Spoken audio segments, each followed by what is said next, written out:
नक्सल यहाँ बहुत ज़्यादा गहराई से उनकी ताकत बढ़ती जा रही है। जो उनकी फंडिंग की बात होती है, उनकी फंडिंग भी होती है।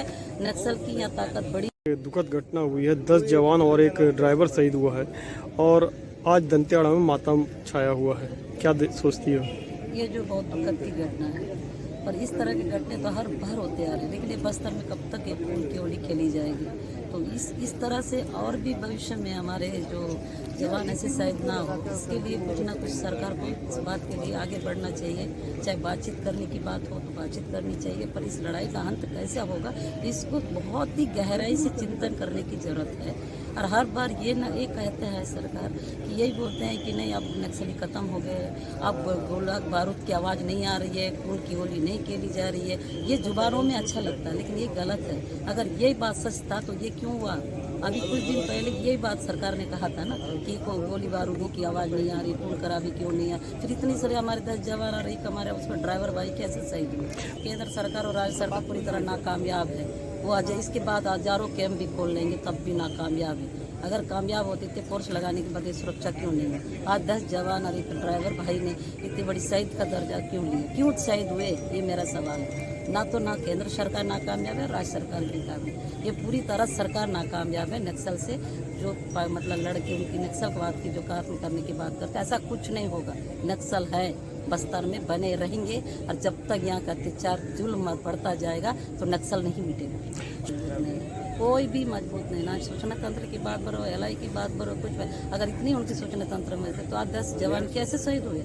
इतने दिन के बाद इतने लोग यही बोल रहे थे ना, 2 साल क्या कोई घटना ज़्यादा नहीं घटी तो सरकार ये मजा ले रही थी कि नहीं नक्सली का पूरा खत्म हो गया है, 100 में से इतने % नक्सली खत्म हो गए। ये बताओ ये घटना क्यों घटी? हमारा सवाल है केंद्र सरकार राज्य सरकार से सवाल है कि घटना क्यों घटी जब ये बड़ी बड़ी बातें कर रहे थे? इसलिए अक्सर बार बार यही कहते हैं कि इस लड़ाई का अंत कैसे होना चाहिए, इसके लिए बहुत चिंताजनक से चर्चा होने की जरूरत है। जमीन स्तर के व्यक्तियों को साथ ले सरकार और इस तरह की चर्चे करके इस लड़ाई को अंत कर, ताकि दोबारा चाहे जवान हो, चाहे किसान हो, चाहे बस्तर में कोई भी निर्दोष लोगों की ऐसी हत्या नहीं होनी चाहिए। चाहे अगर सरकार की नियत साफ हो तो जुबान से कहती है ना मध्यस्थता करनी चाहिए, लेकिन कब आगे बढ़ा?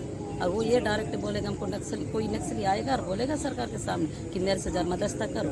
उस मध्यस्थता के लिए भी कहीं ना कहीं जमीन स्तर के लोग, एक सामाजिक कार्यकर्ता हो, मानव अधिकार हो और भी जनप्रतिनिधि, उनकी जरूरत पड़ेगी मध्यस्थता के लिए। कभी क्या सरकार एक बार कोई ऐसा मीटिंग कराया क्या कि बस्तर में मध्यस्थता के लिए क्या होना चाहिए? सिर्फ जुबाने में और अपना वोट बटोरने के लिए एक दावा करते हैं, कोई मध्यस्थता के लिए तैयार नहीं है। अगर होता तो ये दिन देखना नहीं पड़ता।